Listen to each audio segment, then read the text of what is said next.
Comic books are entertainment first and foremost, and drama is the name of the game. That means that our honorable heroes will still give in to desires and cheat on the people that they love. I'm Adam Andrews with Top 10 Nerd, and this is our list of the top 10 superheroes who cheated on their partner.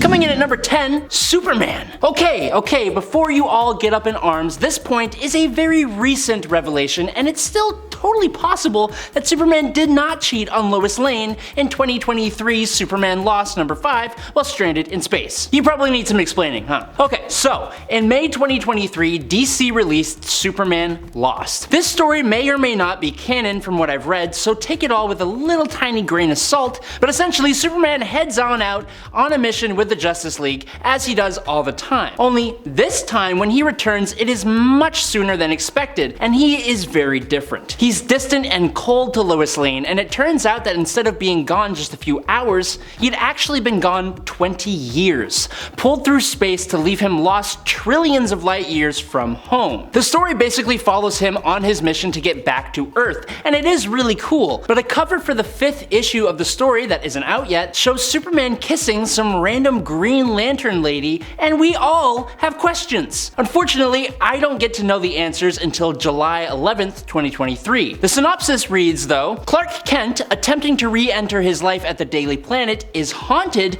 by the dire consequences of his attempts to defend his second adopted planet from invasion. There's a lot there, but he's haunted because he totally cheated with Green Lantern. Number 9, Gambit. While almost every fan of the X-Men knows that Remy LeBeau, aka Gambit, and Anna Marie, aka Rogue, are a well-established item, it doesn't mean their relationship is all sunshine and rainbows. And even though Rogue eventually becomes Remy's wife, it turns out she was originally the mistress. Unbeknownst to almost everyone, even her, Gambit actually had a wife, and he was cheating on his wife by being in a relationship with Rogue. So basically, back in the day when little boy Remy was growing up in New Orleans, he made close friends with a woman called Belladonna Boudreaux. Unbeknownst to them both, they both came from rival guilds, the Thieves Guild and the Assassins Guild. As they grew up, the rivalry between these guilds increased, and to attempt to fix that, their fathers arranged for a marriage between the two. Immediately after the wedding happened and the two were married, Belladonna's brother, Julian,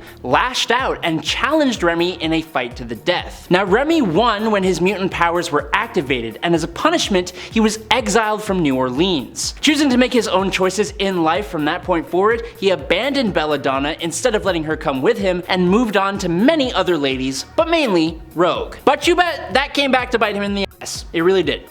Number 8, Invisible Woman. So, the Fantastic Four were one of the first groups of heroes to appear in Marvel Comics. As Marvel's first family, they did their time as heroes and had many run-ins with the early Marvel heroes. One of the first heroes Marvel ever introduced was Namor the Submariner, King of Atlantis. Now, while most fans of the characters may know this already, others might not be aware of the fact that Namor had a huge, weird crush on Sue Storm, the Invisible Woman and wife of Reed Richards. Despite the fact that in their first run-in and a few run-ins after, Namor would consistently kidnap Sue and try to convince her to love him, she actually started to develop feelings for the anti-hero. Sue is pretty dedicated to Reed, but Reed has valued his duties and scientific exploits over his relationships with his family in the past, and this has made Sue feel discontent on a few different occasions. And admittedly, Namor worships the ground she walks on, but she never actually made a move until 1976's What If number 1, when Spider-Man joined the Fantastic Four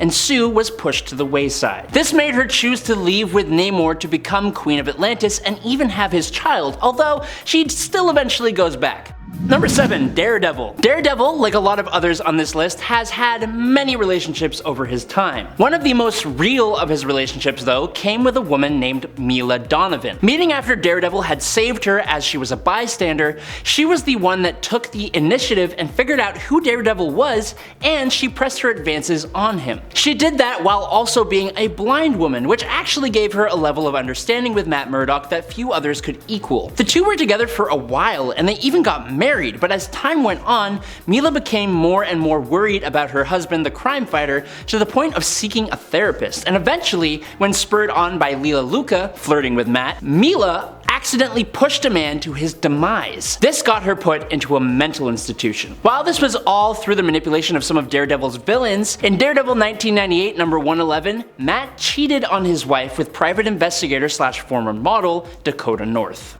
Number 6. Crystal. The incredibly powerful Inhuman known as Crystal is a Marvel fan favorite. She's been around for a hot minute and been in a few superhuman relationships, but the most dramatic and eventful of those relationships, in my opinion, was with Pietro Maximoff, aka Quicksilver. These two broke up loads of times, usually because either Crystal would cheat or Quicksilver would just go off the deep end. Sometimes, understandably, it was both. In Vision and the Scarlet Witch number 10 from 1985, Crystal cheats on Pietro with a real estate agent named Norman, which is revealed when Crystal is murmuring in her sleep about Norman. This causes Pietro to attack Norman, and then he goes so insane he teams up with a gang of sad B-listers and almost takes down the Avengers. Fast forward a little bit after the pair tried and failed a few times to get back together, they were still technically married, though separated, when some slimy private investigator hands Quicksilver pictures of Crystal making nice with Dane Whitman, the Black Knight, who she'd fallen in love with. Around the same time, Crystal was suspicious of Pietro cheating on her with Lorna, who was actually his sister, and then she thought he was gay, which played out in X Factor number 89. There was also a whole thing with the Human Torch and Quicksilver being mind controlled by several different villains, but it doesn't really matter. They finally divorced after the House of M, but man,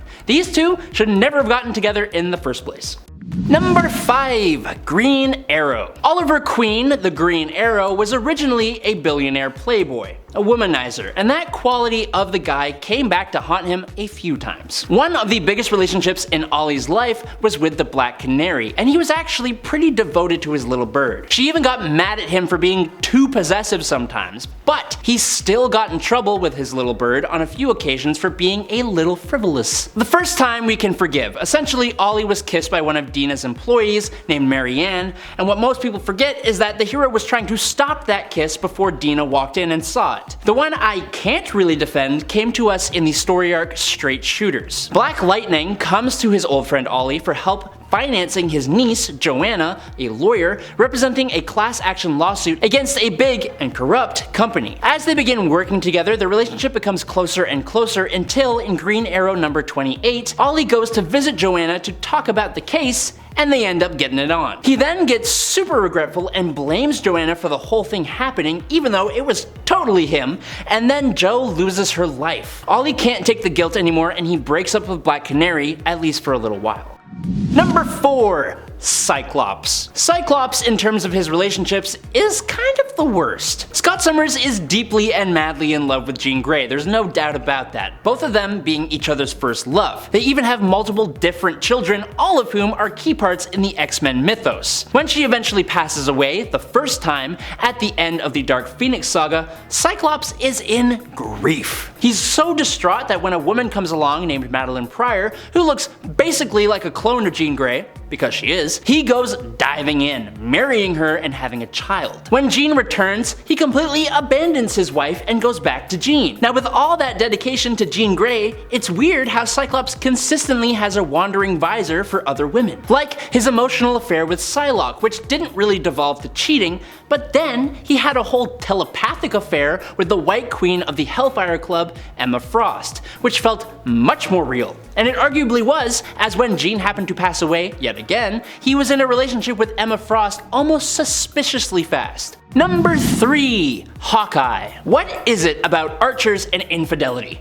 No, that's not a setup for a joke. Seriously, why are they all cheaters? I don't understand. The Marvel Universe's resident bow-wielding hero, Hawkeye, much like his DC counterpart, is quite the ladies' man. Only with Hawkeye, he hasn't really held down a serious relationship for any length of serious time. Except for in the MCU, where Hawkeye is shown to be the greatest family man you've ever seen. In the comics though, after a few failed committed relationships with fellow Avengers, including when Hawkeye and Spider-Woman were briefly romantically involved until Hawkeye cheated on her with someone he had just met, Hawkeye found himself searching for more casual encounters with women. After saving a civilian named Cherry from the Russian mafia, Hawkeye begins a sort of relationship with her, but not considering it to be an actual relationship, like he does with everyone apparently. Clint continued sleeping around with other people, and Cherry did not like that.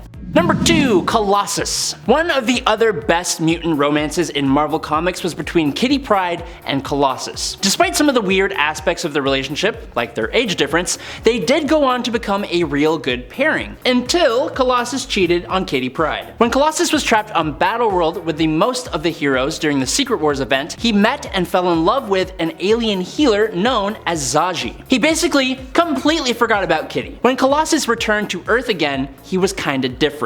He and Kitty were dating by this time, but Colossus told her about Zaji and then told Kitty he couldn't date her anymore because he loved that alien, who he would probably never see again. This got him beat up by Juggernaut without help from Wolverine. They eventually did get back together and even almost got married until Kitty literally left him at the altar, which, you know, like, you're weighing your goods and your bads here.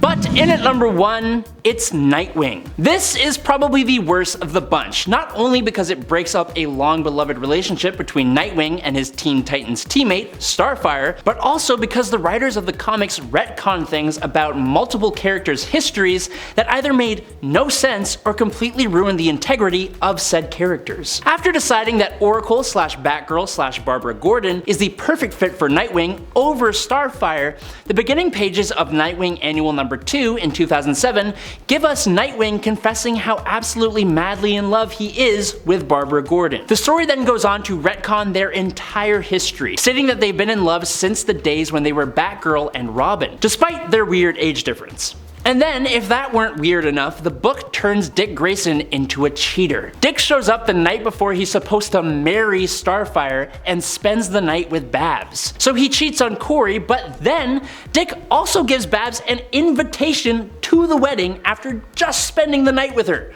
And she wasn't even aware that Dick was still planning on getting married. Damn. That's bad. That's the list. Thank you so much for watching here on Top 10 Nerd. I am your host, Adam Andrews. I will catch you all on the flippy flop, but until next time, peace out, nerds.